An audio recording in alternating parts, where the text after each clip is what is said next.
Latar belakang kisah ini dimulai ketika manusia semakin jahat di mata Tuhan. Kejahatan dan dosa manusia merajalela sehingga Tuhan menyesal telah menciptakan mereka. Namun di tengah kegelapan ini, ada seorang yang hidup benar di hadapan Tuhan, yaitu Nuh. Tuhan memutuskan untuk menghapus seluruh makhluk hidup melalui air bah, tetapi menyelamatkan Nuh dan keluarganya.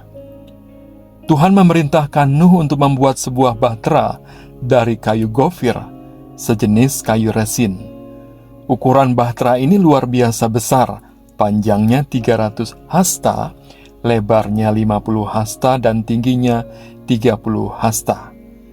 Jika dikonversikan ke dalam meter, panjang bahtera itu adalah sekitar 137 meter, lebarnya 23 meter, dan tingginya 14 meter.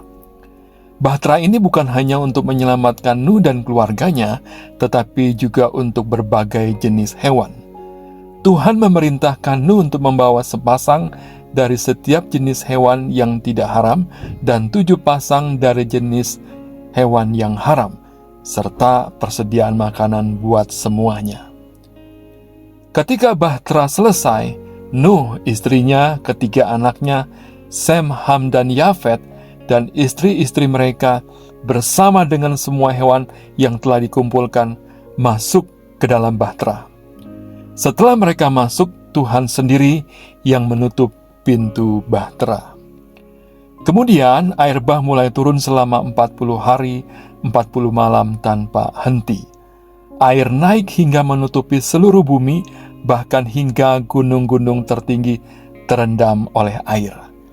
Air bah berlangsung selama 150 hari sebelum mulai surut, dan bahtera akhirnya terdampar di pegunungan Ararat. Ada perdebatan di antara para teolog dan ilmuwan mengenai apakah air bah menutupi seluruh bumi atau hanya wilayah tertentu. Alkitab menyebutkan bahwa air bah menutupi seluruh bumi hingga gunung-gunung tertinggi terendam, yang secara literal menunjukkan ini peristiwa global. Namun beberapa pandangan menyarankan bahwa air bah mungkin bersifat lokal, tetapi mencakup wilayah luas tempat manusia tinggi saat itu. Kita tidak memperdebatkan soal ini, karena pesan atau pelajaran rohani di balik peristiwa ini jauh lebih penting. Apa saja pesan pelajaran rohani yang kita dapati dari peristiwa ini? Pertama, hiduplah benar dan setia. Nuh adalah contoh pribadi yang jarang ditemui pada zaman itu dan zaman kini. Di tengah masyarakat yang penuh dengan dosa, ia tetap hidup benar dan setia menjalankan perintah Tuhan. Bahkan ketika tugas yang diberikan tampak mustahil, Nuh mengerjakannya. Tuhan merindukan kita menjadi orang-orang seperti Nuh, yang tetap bercahaya di tengah gelapnya dosa dunia. Kedua, keselamatan melalui ketaatan. Kisah Nuh menunjukkan bahwa keselamatan datang kepada mereka yang taat kepada Tuhan. Seperti Nuh yang diselamatkan dari air bah melalui bahtera yang Tuhan sediakan, kita juga diselamatkan dari dosa dan kehancuran melalui cara Tuhan sendiri, yakni hadirnya bahtera keselamatan di dalam diri Yesus Kristus. Ketiga, penghakiman dan kasih karunia. Air bah adalah penghakiman Tuhan atas dosa manusia. Namun melalui Nuh, Tuhan juga menunjukkan kasih karunia-Nya.